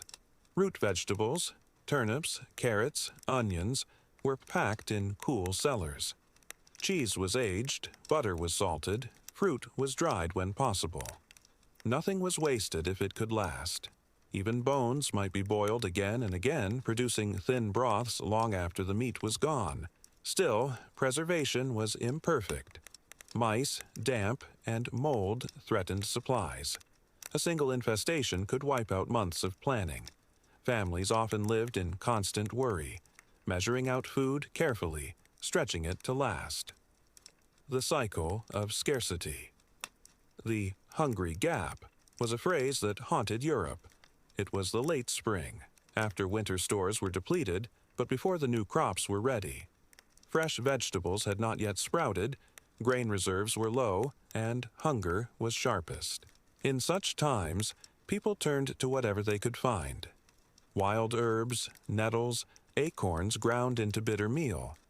In Ireland, before the potato, families dug up wild roots. In parts of Europe, bark was mixed with flour to make bread. These were not delicacies, but last resorts. Children grew thin, the elderly weak, and disease often followed hunger. Malnutrition made the body vulnerable, and epidemics struck hardest during lean years. Markets and control. Food scarcity was not only about nature, but also about power. Local lords, merchants, and governments controlled grain supply. In many towns, bread prices were set by law, with bakers punished for cheating customers. Yet, corruption lingered. Merchants might hoard grain to sell later at higher prices. Riots sometimes erupted when townspeople accused sellers of greed. In France and England, bread riots were not uncommon, with women often at the forefront, demanding fair prices for their families. The fear of hunger was not just personal, but political. Leaders who failed to ensure food risked rebellion. Famine memories. Famines left deep scars. In diaries, letters, and chronicles, descriptions appear. Villages abandoned, families fleeing, corpses left unburied by roadsides. Chroniclers noted not only the deaths but also the desperate foods consumed: grass, roots, even the leather from shoes. Such details sound horrifying today, yet for those living then, they were the realities of survival. And once famine passed, the memory lingered, shaping how communities thought about food for generations. Religion and hunger. Religion offered both explanation and ritual. A bad harvest might be seen as punishment from God. Communities prayed for rain, held processions, and fasted. Though in times of hunger, fasting was hardly voluntary. The church calendar also structured eating, with fasting days that limited meat. Yet for the poor, fasting often blended into hunger. Wealthier households could replace meat with fish or eggs. The poor simply ate less. Still, faith gave meaning, framing hunger as a test or a burden to be endured with patience. A fragile balance. What strikes you, lying here perhaps in comfort centuries later, is how thin the line was between enough and nothing. A single bad harvest could tip thousands into hunger. Preservation offered hope, but no guarantee. Power and politics shaped markets, but not fairness. Ordinary people lived each season with awareness. Food was never certain. The table could be full one year and bare the next. Section 3. If the centuries before were defined by hunger and repetition, bread, pottage, and the fragile balance of harvest, the later centuries brought new tastes, new risks, and new habits. Slowly, across Europe and beyond, the tables of ordinary people began to change. Not suddenly, not completely, but piece by piece. The story of food is not just survival. It is also change. And in this change, whole societies were reshaped. The arrival of the potato. Among the most powerful of these changes was a root. Plain, earthy, and at first mistrusted. The potato. Brought from the Americas in the 16th century, it spread slowly across Europe. At first, many rejected it. Some thought it unfit for human consumption, a food only for animals. Others feared it caused illness, for it grew underground, hidden in the soil. But in time, people discovered its secret. The potato yielded more food per acre than almost any grain. A single plot could feed a family better than rye or oats. It grew in poor soil, resisted bad weather, and stored well through winter. By the 18th century, in countries like Ireland, the potato had become the foundation of survival. Families lived almost entirely on them, boiling or mashing them day after day. With milk or butter, they provided a nearly complete diet, and yet this new reliance carried risk. When the potato crop failed in the 1840s, famine struck with devastating force in Ireland. Millions starved or fled. The very food that had promised stability revealed how dangerous dependence could be. Maize, beans, and new grains. Potatoes were not alone. Maize, or corn, also arrived from the Americas. In Italy and parts of Eastern Europe it became a staple, ground into meal and eaten as polenta or porridge. Like potatoes, maize fed the poor. But like potatoes, over-reliance led to problems. Diets heavy in maize but lacking other nutrients sometimes caused pellagra, a painful disease. Beans, too, crossed oceans. Kidney beans, lima beans, and others joined the older European varieties. Together with maize, they formed powerful combinations of nutrition, though such knowledge was not always understood at the time. Rice spread further as global trade grew, though it remained costly outside southern Europe. Still, slowly, grain diets widened beyond the simple rye and barley of medieval times. Sugar and the sweet tooth. If potatoes and maize fed survival, sugar changed taste. At first, in the medieval world, sugar was rare and precious, used in tiny amounts by the wealthy. But with colonial plantations in the Caribbean and the brutal labor of enslaved Africans, sugar became abundant. By the 18th and 19th centuries, even working families might sweeten tea with a spoonful or spread jam on bread. Children grew up with tastes unimagined by their ancestors. The craving for sweetness reshaped trade, economies, and health. Teeth rotted, bodies adjusted to quick energy. Yet sugar was no longer a luxury. It was a habit. Coffee, tea, and chocolate. New drinks also entered daily life. Coffee, tea, and chocolate arrived from distant lands, first as luxuries, then as common companions. In England, tea became a national obsession. By the 19th century, even the poorest households often saved a little to buy tea leaves, boiled and shared, often with bread and butter. In Germany and Eastern Europe, coffee houses appeared, offering not only caffeine but also spaces for talk and trade. Chocolate, sweetened and smoothed, became a comfort as much as a drink. These beverages added warmth, alertness, and new rituals to daily routines. Imagine the shift. From water and ale, the common drinks of medieval life, to steaming cups of tea and coffee. Flavors carried across oceans, tied to empires and colonization, yet sipped quietly in cottages and towns. The persistence of the old. And yet, despite these changes, much stayed the same. In rural villages, bread and pottage still dominated. In poorer households, meat remained scarce. Hunger never entirely disappeared. For every family sipping tea, another still boiled nettles for soup. For every table with sugar, another relied only on onions and cabbage. Change was uneven, patchy, and often slow. The new foods did not erase the old. They layered upon them.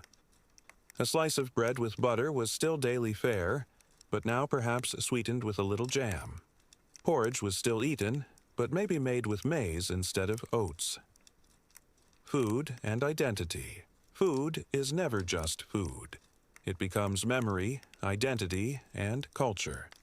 By the 19th century, potatoes were not just a crop. They were Irish. Polenta was Italian. Rice was tied to southern lands. Tea became English, coffee Turkish or Viennese. People shaped their sense of self around what they ate. Meals became markers of place, of class, of belonging. And with migration, whether forced or chosen, food carried memory across borders. An Irish immigrant in America boiled potatoes and remembered home. A German family baked rye bread and thought of old villages. Closing reflection. When you think back across this long history, from medieval porridge to the first sweetened tea, it seems almost dull. Bread, stew, potatoes, cabbage, these were not the meals of kings, but they were the meals that truly shaped humanity. Food was fragile, food was survival, and food was change. Each loaf, each pot, each crop mattered more than battles or crowns. And it leaves us to wonder, as you drift further toward sleep, what do our own meals say about us centuries from now? Will our bread and coffee, our sugar and potatoes seem plain or strange? Will people of the future see our diets as survival or as luxury? The table of history is long, and even the dullest meal has its story. Story 6. Silence and Bells. The Slow Lives of Medieval Monasteries, Section 1. Close. Your eyes and picture a stone building rising out of the mist. Its walls are thick, its windows narrow, and its roof is tiled with weathered slate. Around it spreads quiet farmland, tilled fields and grazing sheep. And within those walls, time does not feel like time at all. It feels like rhythm, the endless rising and falling of bells, prayers, and silence. This is the world of the medieval monastery. Monks and nuns lived lives that, to us, might seem monotonous or austere. Yet within those cloisters, day after day, century after century, they kept alive a pattern of living built on discipline, devotion, and repetition. To wander into their world is to step into a slower heartbeat of history, one measured not by wars or kings, but by the tolling of bells. The call of the bell was more than sound. It was command, structure, and time itself. In a world before clocks on every wall, the monastery bell divided the day into fixed hours, matins before dawn, louds as the first light touched the sky, prime, terce, sext, none. Prayers throughout the working day, vespers at evening, compline at night. 7 times, sometimes 8, the bell would call, and each time the monks would gather in the chapel, their voices low and steady. This rhythm was absolute. The bell did not bend to mood, to weather, or to fatigue. It rang, and the monks obeyed. For them, the day was not personal, but shared. Silence and speech. Perhaps what is most striking is not only the prayers but the silences. Many monasteries enforced long hours without speech.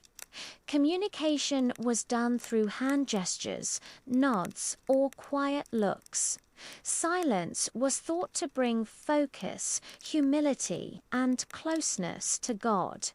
Imagine walking through the cloisters, the covered walkways around the courtyard, hearing only the soft shuffle of sandals on stone. No idle chatter, no laughter, just the occasional echo of the bell or the turning of a page. To live in such silence might seem oppressive to us today, but for those within, it was a discipline, a shield against distraction, and a way of making every word more meaningful. Daily work prayer filled much of the day, but so did work. Monks were not idle. They tended gardens, raised animals, brewed ale, and baked bread. They copied manuscripts, illuminating texts with bright colours. They mended clothing, carved wood, pressed grapes for wine. The idea was simple. Labour was a form of devotion. To sweep a floor, to hoe a row of beans, or to copy a psalm was not just work, it was service to God. In some monasteries, work was divided carefully with roles assigned to each brother or sister. In others, tasks rotated. The work could be heavy, but it was steady, predictable, and part of the greater rhythm. Food in the monastery, meals, were plain, reflecting vows of simplicity. Bread, vegetables, beans, cheese, and fish were common. Meat was often restricted or forbidden. Meals were eaten in silence while one monk read aloud from scripture, his voice carrying across the refectory. The act of eating became not only nourishment but reflection. Food was taken slowly, without chatter, reinforcing the sense of discipline that ruled every corner of monastic life. The hours of night. Night brought its own rituals. Sleep was not continuous. The bell rang even in darkness, summoning monks to rise for prayers. Afterward, they might return to bed for a few hours before dawn. This broken sleep mirrored the broken rhythm of prayer. Rest was never absolute. Life was never fully private. Even dreams belonged to the pattern of the monastery. Section 2. If the first impression of monastic life is silence and rhythm, the second is labor. Not dramatic or hurried labor, but steady, almost endless work. To live in a monastery was to live within walls, but those walls contained an entire small world. Fields, kitchens, libraries, workshops. Every monk or nun was both servant and keeper of that world. The gardens of sustenance step into the monastery gardens, and you would find order. Neat rows of herbs, beans, onions, and leeks, beds of cabbages, turnips, and peas. Fruit trees lined against walls, their branches pruned carefully. These gardens were more than food. They were medicine. Monks cultivated sage, thyme, rosemary, and mint for flavor, but also for healing. Manuscripts survive listing remedies: mint for digestion, sage for strength, garlic for infections. The monastery garden was both kitchen and pharmacy, sustaining body as well as soul. Beyond vegetables, fields stretched further, worked by lay brothers or local peasants tied to the monastery's lands. Grain was planted, harvested, and ground into bread. Sheep grazed, their wool spun into cloth. Bees were kept for honey and wax. The rhythm of bells and prayer was matched by the slower rhythm of seasons and soil. The scriptorium, but perhaps the most famous labour of monasteries, lay not in gardens, but in scriptoria, the writing rooms here. Monks sat at wooden desks, copying texts by hand, by candlelight or sunlight, through narrow windows. They bent over parchment, carefully tracing letters in ink.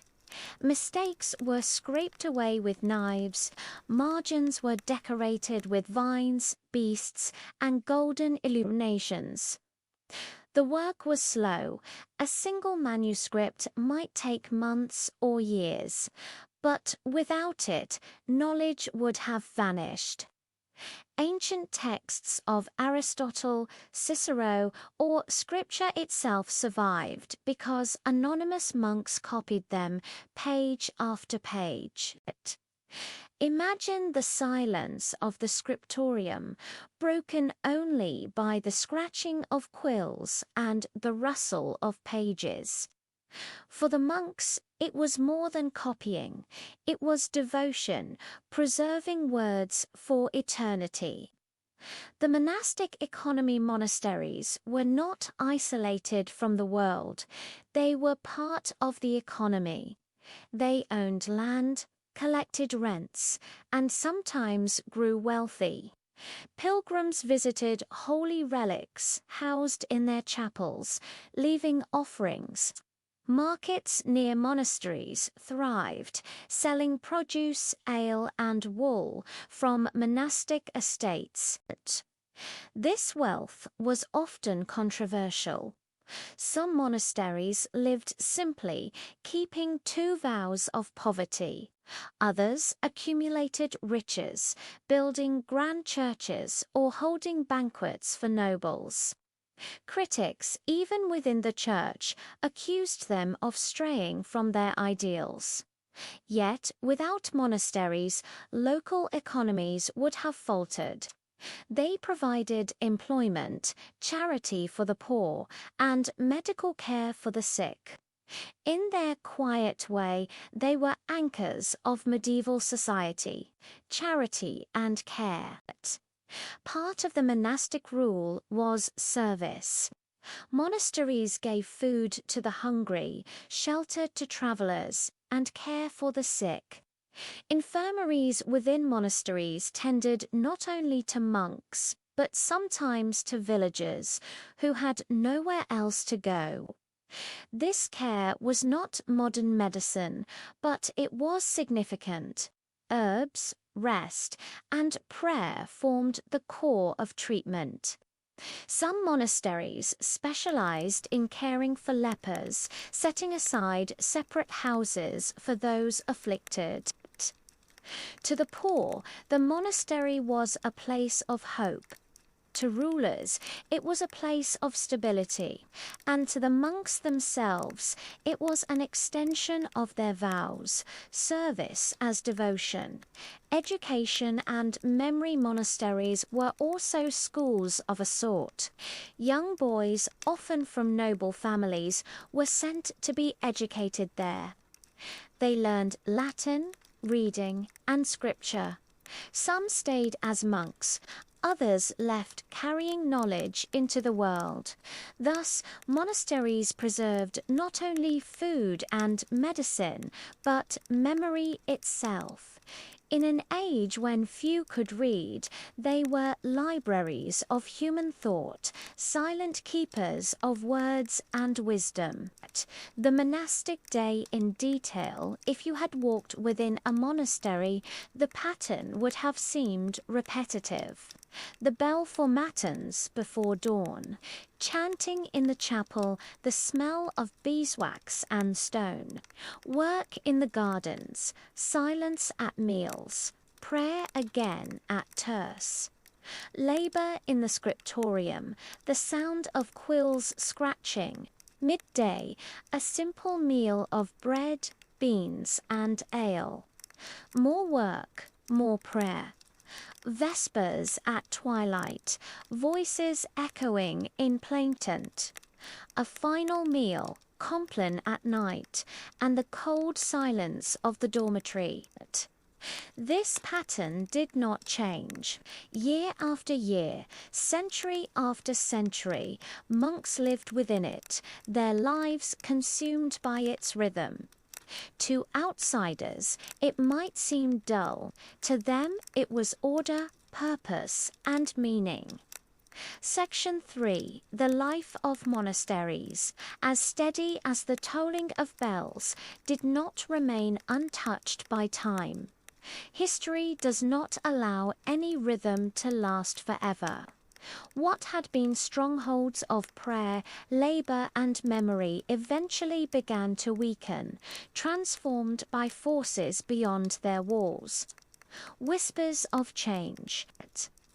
For centuries, monasteries had seemed eternal.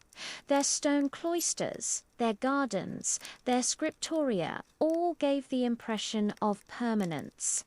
And yet, by the late Middle Ages, cracks began to appear.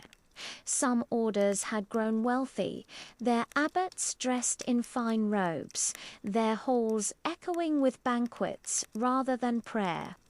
Pilgrims still came, but so did critics, questioning whether monks had strayed from their vows of poverty and simplicity. The wider world, too, was shifting. Towns were rising, trade was flourishing, universities were being founded. The monastery was no longer the sole keeper of learning or charity. Slowly, its central role began to fade. The Reformation and dissolution, the sharpest blow, came in the 16th century with the Reformation. Across Europe, reformers challenged the power of the church, and monasteries stood directly in the path of that upheaval. In England, King Henry VIII ordered the dissolution of the monasteries. Walls that had stood for centuries were torn down, libraries were scattered, relics seized, lands sold to nobles. Monks and nuns were forced to leave, many wandering without homes. Elsewhere in Europe, some monasteries survived, but many declined. What had once been a way of life stretching across Christendom was broken apart. The bells that had marked the hours of prayer fell silent in countless cloisters. What was lost? With their decline, something was lost: the quiet gardens, the scriptoria, the chants at dawn, all faded. Ancient manuscripts were destroyed or neglected, knowledge scattered. Hospitals and almshouses that had been supported by monasteries collapsed, leaving the poor adrift, yet memory remained. The manuscripts that survived still carry the careful ink of anonymous monks.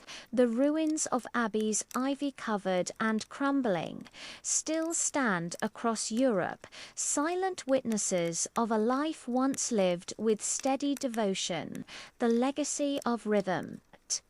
But not everything was lost. The monastic rhythm of ordered prayer influenced later spirituality. The chants of monks, once confined to stone chapels, still echo in modern recordings, calming listeners with their timeless tones. Even the idea of scheduling daily life into ordered hours, morning, midday, evening, owes something to the bells of monasteries. Their way of shaping time, binding people to rhythm, lingers quietly in how we still divide our days. And their gardens and herbal remedies laid the foundation for traditions of medicine and care that would evolve long after the cloisters fell silent. A memory in stone and silence today. To walk among the ruins of an old abbey is to step into two worlds at once. The broken arches and roofless walls speak of loss, yet the hush that hangs over them feels almost sacred. You can almost imagine the sound of distant chanting, the toll of bells rolling across fields, the slow procession of monks in their habits. The stones seem to hold memory, as though silence itself remembers.